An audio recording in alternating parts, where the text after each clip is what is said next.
హ్మ్. ఇప్పుడు బాధపడి ప్రయోజనం ఏముంది బావా? అంటే ఆద్యకి దూరంగా ఇలా ఉండిపోవాల్సిందేనా? చూడు బావా, ఆద్య నువ్వు ఒకటి కావాలని నీకే కాదు, అమ్మకి, నాకు, అందరికీ ఉంది. నువ్వే అవకాశం లేకుండా చేసుకున్నావు. అటు పెళ్లికి ముహూర్తం దగ్గర పడుతుంది, ఏర్పాట్లన్నీ జరిగిపోతున్నాయి. ఇప్పుడు ఏం చేయాలన్నా మన చేతుల్లో ఏముంది బావా? అది నాకు అర్థం కావట్లేదు. నిజం తెలిసాక నాలో నేను నరకం అనుభవిస్తున్నాను. ఈ బాధని భరించడం కన్నా చచ్చిపోతే బాగుండనిపిస్తుంది. బావా, ఏంటా మాటలు?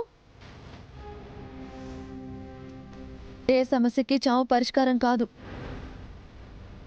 నువ్వు సృష్టించుకున్న సమస్యను పరిష్కరించుకోలేక నువ్వు ప్రాణాలు తీసుకోవాలనుకుంటే ఆ చావు నీతో ఆగదు బావా. నువ్వు లేనప్పుడు ఆద్య మాత్రం ఉంటుందనుకుంటున్నావా? హం, ఆద్య నీకు దూరంగా ఉండగలదేమో కానీ నువ్వు లేకుండా మాత్రం తను ఉండలేదు బావా. మరి ఏం చేయను రామలక్ష్మి? ఎంత చెప్పినా ఆద్య నా మాట వినడం లేదే. నా తప్పుని క్షమించమన్నా పట్టించుకోవట్లేదు. ఇలా తన దృష్టిలో చెడ్డవాడిగా బతకడం నా వల్ల కావట్లేదు రామలక్ష్మి, నా వల్ల కావట్లేదు. ఆలోచిస్తే పరిష్కారం లేని సమస్య ఉండదు బావా. ఒక నిమిషం ఉండు బావా.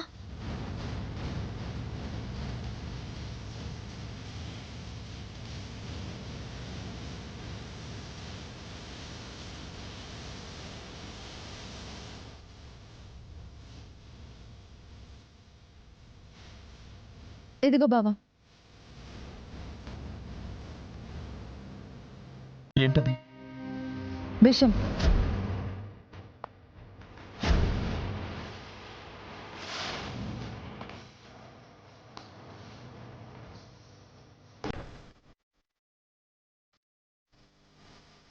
సమస్యకి చావు పరిష్కారం కాదని చెప్పి నువ్వే చావుని తెచ్చి నా చేతిలో పెడుతున్నావా?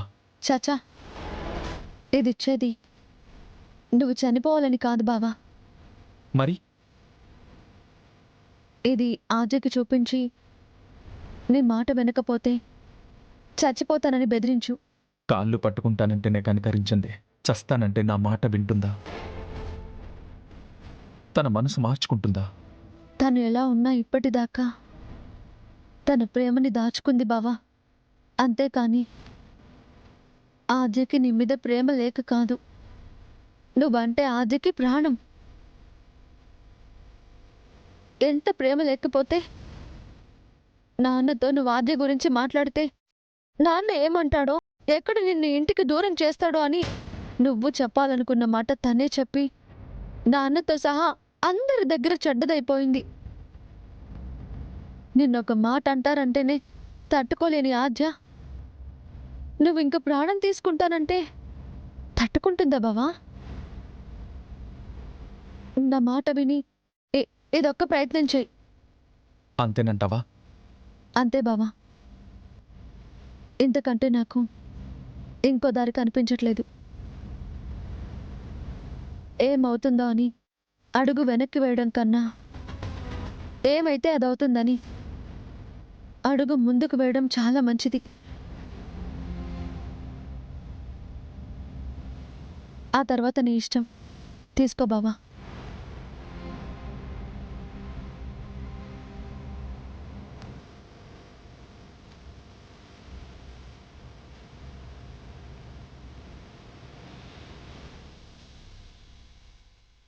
జానకి, జానకి, ఏంటండి? ఈ పెళ్లి బట్టలు శ్రీనుకిచ్చి నీ చేతులతో నువ్వే వాణ్ణి పెళ్లి కొడుకుంచే.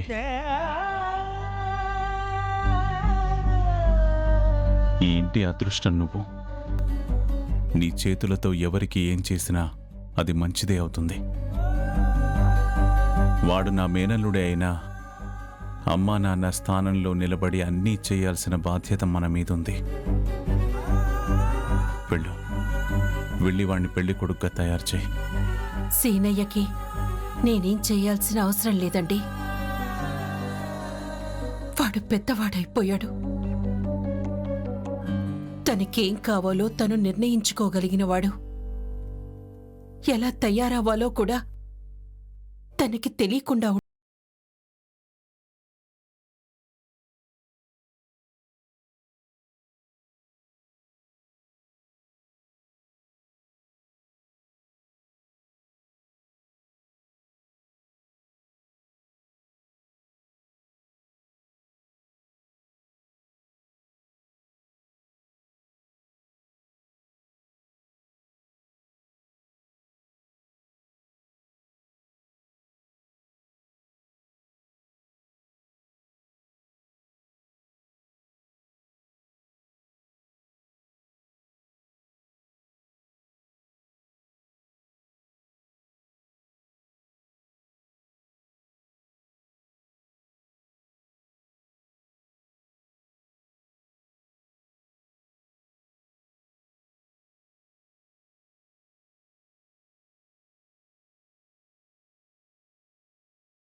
ఆద్య అంటోంది, నాతో శ్రీనుని పంపిస్తేనే పెళ్లి చేసుకుంటానని మొండిగా మాట్లాడింది ఆద్య. కొడుకులు లేని మనం వాణ్ణే మన కొడుగ్గా అనుకుని పెంచుకున్నాం. అమ్మా నాన్న అంటే మనమే అన్నంత అభిమానం చూపించాం. అలాంటిది వాణ్ణి ఆద్యతో మనం ఎలా పంపించగలం? వాడు మాత్రం మనల్ని వదిలి ఆద్యతో వెళ్ళగలడా? ఏమండి అది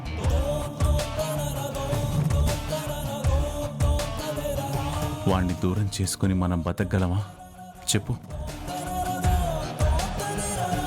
ఆద్య తప్పు చేస్తే శ్రీను మీద కోపం పెంచుకోవడం ఏంటి జానకి? నాకేం కోపం లేదండి. ఉందని నీ మాటలు చెబుతుంటే లేదని నువ్వు చెప్తే ఎలా? ఇందులో శ్రీను తప్పేం లేదు. ఆద్య వద్దనుకుంది. ఆద్య అందర్నీ వదులుకుని వెళ్ళిపోతుంది. లేదు, ఆచ తప్పేం లేదండి.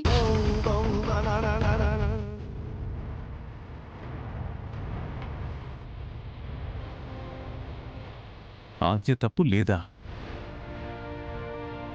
మరి ఎవరిది తప్పు? వాడు నిజాయితీగా ప్రేమించాడు. ఆద్యనే పెళ్లి చేసుకుంటాను అన్నాడు.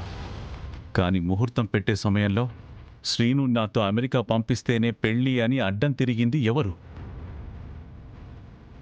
మీరు మీ పద్ధతులు నాకు నచ్చలేదు అని మొహం మీదే చెప్పింది ఎవరు? నా దారిన నేను వెళ్ళిపోతాను అన్నది ఎవరు? అన్నీ తెలిసి కూడా ఆద్య తప్పు లేదని ఎలా అంటున్నావు జానకి? చెల్లెలి కూతురు మీద ప్రేమ ఉండొచ్చు, కానీ మన బిడ్డలా పెంచుకున్న వాణ్ణి తప్పు పట్టేంత ప్రేమ ఉండకూడదు. వెళ్ళు, ఇవి తీసుకెళ్లి శ్రీనుని తయారు చేయి. మీ మాట కాదంటున్నాను అనుకోకండి.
అనుకుంటున్నాడు. ఎలాగైనా సరే వాళ్ళిద్దరిని ఒకటయ్యేలా చూడు. పక్క వాళ్ళకి మంచి జరగాలని కోరుకుంటే నీకిష్టమంట కదా. అదే నిజమైతే వాళ్ళిద్దరూ ఒకటి కావాలని మనస్ఫూర్తిగా కోరుకుంటున్నాను. వాళ్ళని ఒకటి చెయ్యి.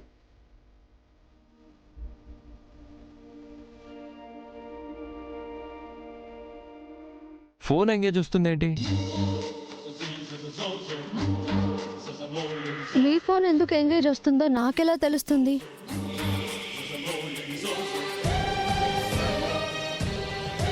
నేను అడుగుతుంది నా ఫోన్ గురించి కాదు, నీ ఫోన్ గురించి.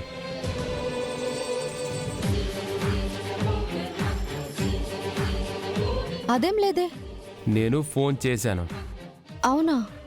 ఒక్కసారి కాదు, చాలాసార్లు ఫోన్ చేశాను.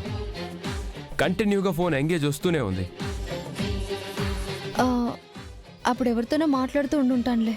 మరి అంతసేపు ఎవరితో మాట్లాడావు? ఇంట్లో పెళ్లి హడావిడి జరుగుతుంది కదా, ఎవరికో చేసుంటానులే. ఎవరికి చేసావో ఫోన్ ఇవ్వు, నేను కూడా చూస్తాను. హా?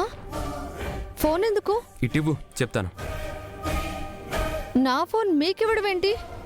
నన్ను లవ్ చేస్తున్నప్పుడు ఫోన్ ఇవ్వడానికి ఇబ్బంది ఏంటి? ఇవ్వు. ఆ, అది ఇవ్వు. కాదండి.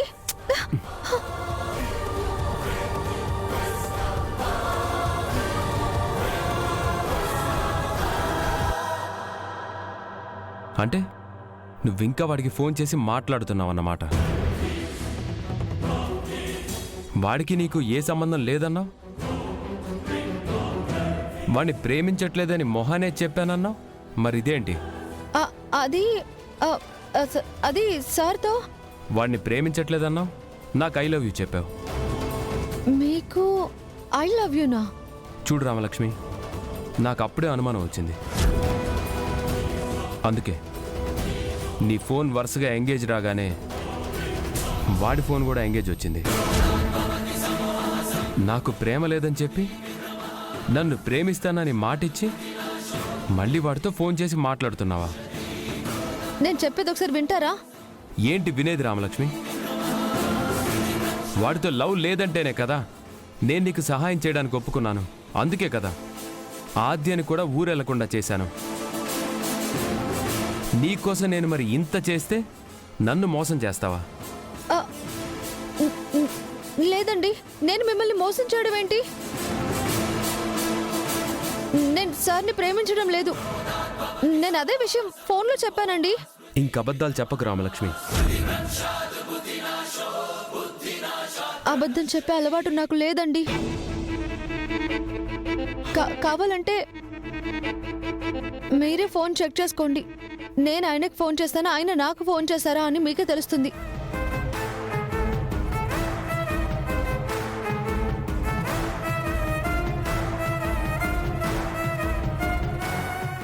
అర్థమైందా? కోచ్ సార్ కాల్ చేసి ప్రేమిస్తున్నానంటే నేను ప్రేమించట్లేదని చెప్పాను. అదే మాట చెప్పావా? అవునండి, అదే మాట చెప్పాను.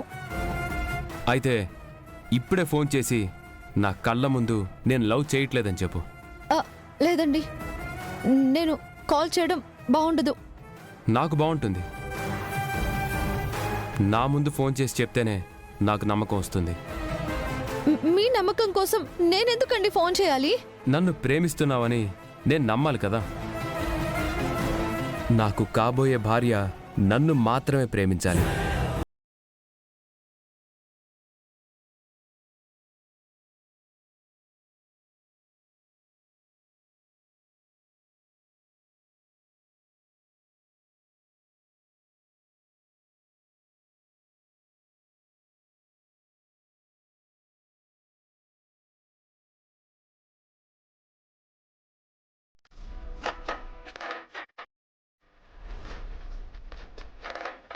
స్పీకర్ ఆన్ చేయ రామలక్ష్మి.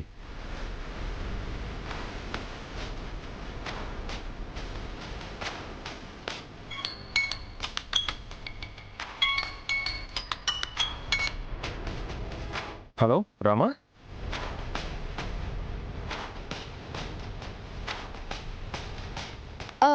రామ ఏంటి రామా? ఇష్టంగా ఫోన్ చేసినప్పుడు ఇష్టంగానే పిలవాలనిపిస్తుంది. నేనేం ఇష్టంగా ఫోన్ చేయలేదు. మరెందుకు ఫోన్ చేసావు? చెప్పురామా, ఎందుకు చేసావు? ఇష్టం లేదని చెప్పు. చెప్పు. అది మీరంటే ఇష్టం లేదని చెప్పడానికి ఫోన్ చేశాను. అంటే నేనంటే ఇష్టమే అన్నమాట. లేదు లేదు, అలాంటిదేం లేదు. నాకు ఇష్టం లేదు. నేను ఫోన్ చేస్తే ఇష్టం లేదన్నా, మళ్ళీ నువ్వే ఫోన్ చేసి ఇష్టం లేదు అంటున్నావు అంటే నీ మనసులో ఇష్టం ఉందని నాకు అర్థమైంది. నేను ఫోన్ చేయగానే మీకు ఇష్టం ఉందని ఎలా అనుకుంటారు? నాకు మీరంటే ఇష్టం లేదు. ఫోన్ చేసి మరి ఇష్టం లేదని ఇన్నిసార్లు చెప్పినప్పుడే నాకు అర్థమైంది నువ్వు నన్ను ప్రేమిస్తున్నావని. Thank you. I love you Rama. ఏంటి సార్ మీరు మళ్ళీ మళ్ళీ రామా అంటున్నారు, ఐ లవ్ యూ అంటున్నారు? నాకు ఇష్టం లేదని చెప్పాను కదా. నీ మనసు నాకు బాగా అర్థమైనప్పుడు నా మనసు నీకు అర్థమయ్యేలా చెప్పాలి కదా. సార్ మీరు నా మాట వినరా? నేను చెప్పేది వినండి సార్, నేను చెప్పేది నమ్మరా? నేను ఫోన్ చేసినప్పుడు నమ్మకం కలగలేదు, కానీ నువ్వే ఫోన్ చేశాక నమ్మకం వచ్చింది. నా మనసు ఇప్పుడు ప్రశాంతంగా ఉంది. థ్యాంక్ యూ రమా. ఉంటాను. బాయ్. సార్ ఇదంతా మీ వల్లే. నేనే ఫోన్ చేశాను కాబట్టి నేనే లవ్ చేస్తున్నాను అనుకుంటున్నారు. ఎందుకే వద్దు అని చెప్పాను, మీరు విన్నారా? ఛ!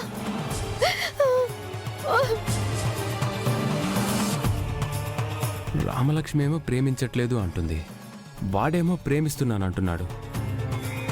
ఏది నిజం? వాడి మాటలు నమ్మాలా లేక రామలక్ష్మి మాటలు నమ్మాలా? నన్ను ప్రేమిస్తున్నానని నాకు ఐ లవ్ యూ చెప్పి వాడిని ఎలా ప్రేమిస్తుంది? ఇప్పుడు నేను ఎవరిని నమ్మాలి?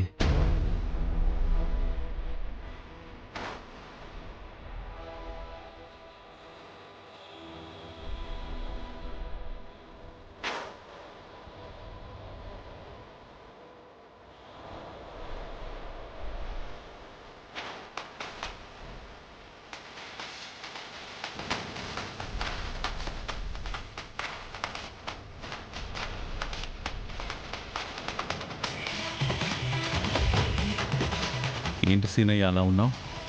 ఏమైంది? అబ్బే ఏముంది బావగారు? మరి సీను ఏంటి అదోలా ఉన్నాడు? అదే అది పెళ్లి జరగబోతుంది కదా బావగారు, దాని గురించి ఆలోచిస్తూ కొంచెం కంగారు పడుతున్నాడు అంతే. ఆడపిల్లంటే పెళ్ళైతే పుట్టింటిని వదిలి అత్తింటికి పోవాలని కంగారు పడుతుంది. నీకెందుకు రా కంగారు? నువ్వేమైనా అత్తగారింటికి ఇల్లరికం పోతున్నావా? లేదు కదా. అవునవును, నువ్వెందుకురా కంగారు పడ్డం? నువ్వేం వెళ్ళట్లేదు కదా. పెళ్లి కొడుకువి, ముందు పీటల మీద కూర్చోవలసింది నువ్వే కదా. బావగారు, శ్రీనుకి మంగళ స్నానం చేయించారా? తనని తీసుకెళ్ళి ఆ కార్యక్రమం అయిపోయాక ఈ పెళ్లి బట్టలు వేసుకోమనండి. అలాగే బావగారు, నేను వెళ్ళి ఆ ఏర్పాట్లో ఉంటాను.